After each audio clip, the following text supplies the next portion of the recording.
All right. So Euchre is a German card game. So first you mentioned how the game was like a German-based game, and that was pretty cool for me because I have German heritage. So it was kind of cool to learn a game that is unique to me, that has got some heritage of mine too. This winter I actually had a really cool opportunity. I got to go to Munich, which is in southern Germany, and that was kind of cool to just be there and then like come back here and have some other sort of tie into that. I didn't see anybody playing Euchre while we were there, but we were only there for a couple days, I guess. So that was cool. So Euchre is a German card game that is trick-based, where people get points for winning, having higher cards. So the hierarchy of cards, the lowest card you can have is a 9. Instead of a normal deck, it is 9, 10, Jack, Queen, King, Ace. So what you'll do is the lowest is 9, and then it goes 10, and then Jack, Queen, King, Ace. But depending on what the trump is, a Jack might be the highest card. So what you'll do is you'll deal out the cards. Each person gets 5 cards.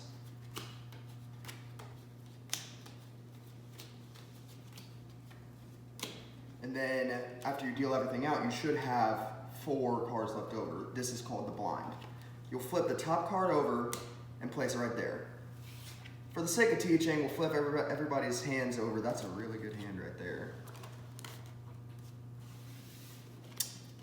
And what you'll do is you'll go around the table, and each person says whether they want the dealer to pick this up or to pass.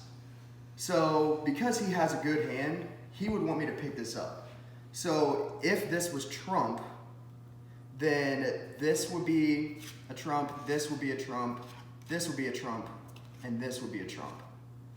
But the same color Jack of the trump will also be trump, and that will be the second highest card. And then the Jack that is the actual trump would be the highest card. So for example right here, if you have the Jack of spades is the highest card, the Jack of clubs, which isn't out right now, it's in the blind, the Jack of clubs would be the second highest card. Those are called the right bower being the highest and the left bower being the second highest.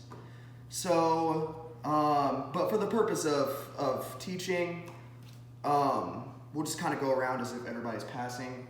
So let's say this person passes, and then it'll go to this person. He might pass, they might pass, and then I would pass. If I pass, I turn it down, and then they get to decide whatever suit they want to be trump, they get to decide. So then if everybody passes, then most people play it. It's called screw the dealer. Essentially, if everybody passes and it gets back to the dealer, then the dealer would have to decide what trump they would get, and they don't get to pass. So what you'll do, so we'll say spades is trump, that I as the dealer would have to pick up this spade, and then I get to discard whatever card I want. So essentially what you want to do is you want to have the least amount of suits you can.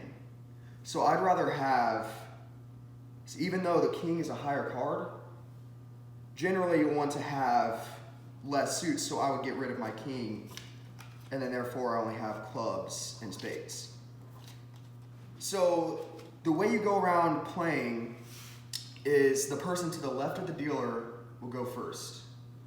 And he leads, usually you want to lead your highest if you called suit. So he would probably play this, and then he would have to follow suit. So since this is a spade, this person would have to play a spade. He doesn't have a spade, so he would just, and he can't beat the highest card, he would just throw off. So he would want to get rid of a suit, so he'd do that. Now he doesn't have any more hearts. Now right here, he also doesn't have any spades, so he'd want to throw off. Which one do you think he would want to throw off? Would it be the 9? Okay, remember you're trying to get rid of suits, so you want to have the least amount of suits possible. Okay, well then the 10. The 10.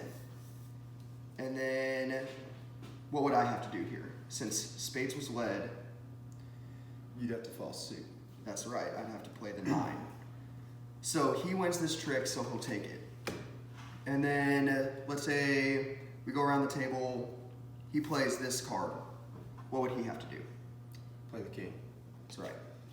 And then, right here? Then now he would play the 9, right? Yes, now he'll play the 9. If I can get the card. All right. Now he has the king right here, and he has it 1. What do you think I would want to play right here? I guess the 9 of clubs. You would play the ace because the ace is higher than the king. Oh, okay, I see. Yeah. Well, so are these two people partners then? Okay, so yeah, the person across from you is your partner. So if he wins a trick, then you each get 2 points. That's what these cards right here are for. Usually people play with the 6 and 4. And what you'll do is you'll uncover a thing as you go on. That's just kind of just whatever you want to do kind of thing. Some people kind of like keep it on paper. It's kind of, it's just like its own thing.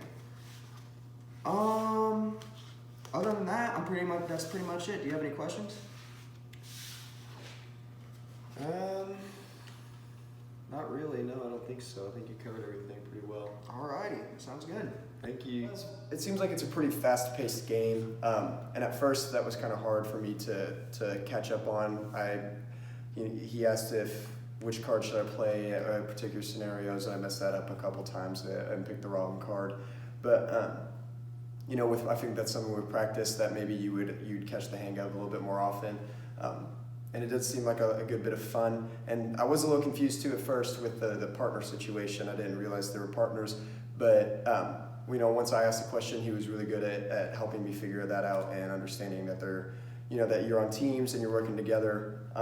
And then, just with practice and learning the cards and maybe the whole trump situation and the hierarchy of the cards, I think I could understand a lot better. But it was good fun, and I'm glad he taught me, and he did a really good job. So it was good. People have a lot of issues with Euchre. It's kind of a hard game to pick up on.